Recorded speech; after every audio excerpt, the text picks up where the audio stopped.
The man, the media mogul himself. How are you tonight? What's your name? I'm Ashley Dunn. Hi, Ashley. Hi. It's such an honor to be here tonight at the 5th Annual Oscar Gala, benefiting the Children's Hospital. Why is it important for this event to give back to the Children's Hospital? You know, my mother got pregnant with me when she was 16 years old and had me 17 days after her 17th birthday. And we came here from Detroit in 1968 when I was 7 years old. And unfortunately, I became very ill. And she took me to Children's Hospital, and they probably saved my life, and they certainly got us out of a very bad situation. And they never charged my mother one penny. Now, that was over half a century ago, and I never forgot it, and I never will. Fortunately for me, I'm blessed to be in a position to help Children's Hospital do the amazing work that they do for children from all over the world. And they don't charge these families that are in need one penny. And while we're here celebrating tonight, unfortunately, there are children there fighting for their lives, and nurses and doctors who are fighting to keep them alive.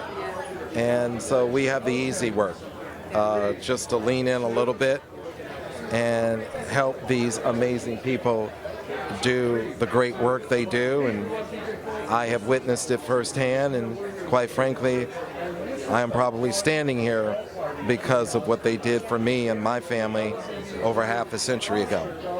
We're grateful for it, because had you not been here, you wouldn't be inspiring this new group of outliers and outsiders to do the work and follow in the footsteps that you've paved. There's been this talk this week about purchasing or the buying of BET. What would that mean for you to make that deal and to make history in purchasing BET? What would that mean for you? You know, listen, BET's a great brand. If they want to sell it, we're definitely interested. You know, I think it's important that we control as much media as we can, so we can control our image, our likeness, how we're produced, depicted, and seen around the world, so we can control the narrative. I think it's very important that we're there. You know, when I bought the Weather Channel 5 years ago, you know, we made history. It was the first time a mainstream news organization was owned by an African American. And I wanted to do that for a number of reasons, and I wanted to send a message to a lot of people, especially young black kids. Don't just play in the Negro leagues. See yourself as a global player and play in the global leagues. Nothing wrong with the black box, but don't get put in the black box and stay in the black box. Play globally.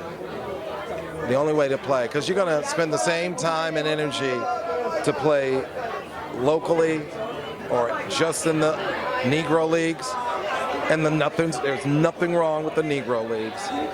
But just know, if you're playing the game, you probably have the talent, the passion, the drive, the intellect to play the game globally.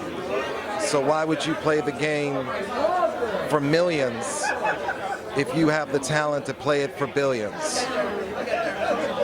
Well, before I let you go, you have said that you are an outsider. You started as a comedian. You're now a billionaire, a media mogul, a philanthropist. Many, many, many more things. A father, a husband, an inspiration to us all. What advice would you share? What advice would you share with those that are watching, who are wanting to chart new territory in Hollywood, who are wanting to carve a different path like you have? Listen, I think the great thing about where we are in society, you know, the internet has opened up a lot of doors where we can really see people and see their talent. I think the number one thing is commit.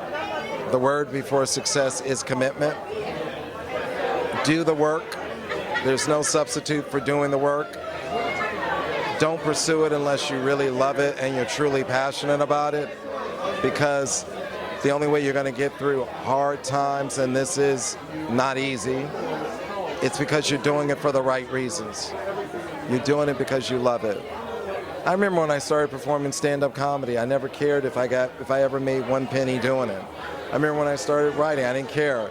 I was surprised when somebody gave me $25 to perform Bud Friedman at the Improv. I was surprised when someone gave me $25 to write a joke, Jimmy Walker from Good Times.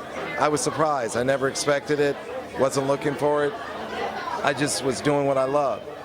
You know, if you love it, show up. A lot of people won't show up, and then when you show up, do the work, put in the time. Don't wish yourself there. Don't just try and pray yourself there. Don't just try and talk your way there.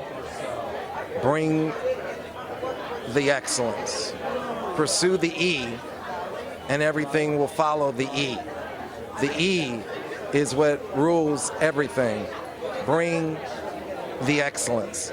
And when you bring the excellence, you'll have everything you want. Wow, you heard it. Show up and bring the excellence. Mr. Byron Allen, thank you for leading the charge and being an inspiration to people that look like me and you in Hollywood. Well, I don't have beautiful hair like that. Well, thank you for leading this charge and being an inspiration. You have no idea how many lives and people that you touch from your walk. So thank you. Thank you. I appreciate it.